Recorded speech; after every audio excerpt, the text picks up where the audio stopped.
Stun sliming is one of the most difficult techniques to do consistently in all of Minecraft PvP, and progressively getting harder the faster you're moving.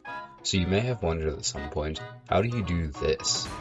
This video is going to go over 4 different techniques for achieving these insanely fast firework stun slams. Make sure you stay till the end, as I'll be showing you some of the ways I myself learned to do this technique, and even the way I do my own stun slams. This is the most common and easiest way to perform any stun slam, and just consists of you clicking twice to break their shield and hit with the mace.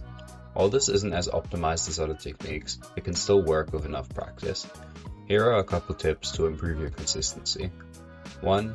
Try to disable the shield as soon as you're in range, so you have the maximum amount of time to hit with the mace. 2. The higher your ping, the easier it is. You get a much larger window to do a stun slam on 100 ms compared to 10 ms. As ping is a universal rule for making stun slamming easier, you can practice on bots properly using a mod called Ravenclaw's Ping Equalizer. I recommend setting your ping to whatever you get on servers in your region for accurate practicing. A second common way to perform stun slams is just using simple double clicking.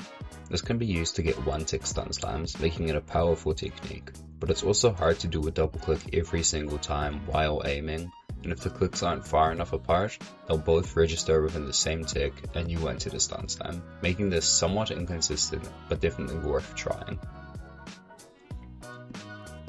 For the third technique, it takes significantly more skill, but comes with very high rewards. If you can drag click and aim effectively, it makes insane stun slams that are incredibly consistent.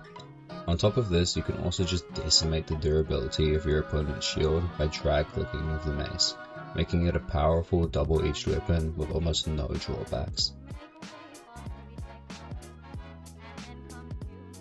Now for the fourth and final technique. This is one I've recently switched to myself, as I previously just single clicked.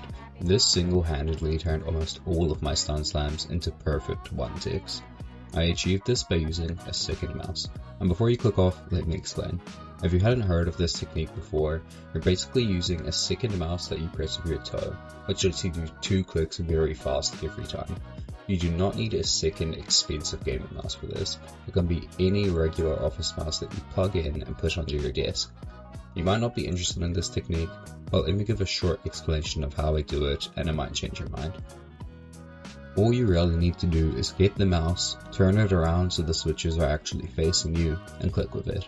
I'd recommend using your right foot, as that is easier to synchronize with your right hand, and tape the mouse down and put tape over the sensor so that it doesn't move. Something interesting about this technique is that you don't even have to change how you stun slam. What I mean by this is I actually click 3 times when stun slamming.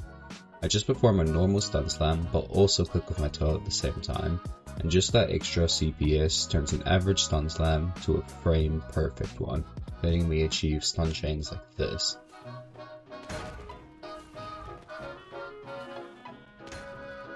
Every single one of these techniques is a viable method for you to use for both firework and normal stun slamming, so I'd recommend giving them all a try and seeing what suits you best. Please remember that this isn't an instant cheat code to always land them. You'll have to practice like you would any other technique.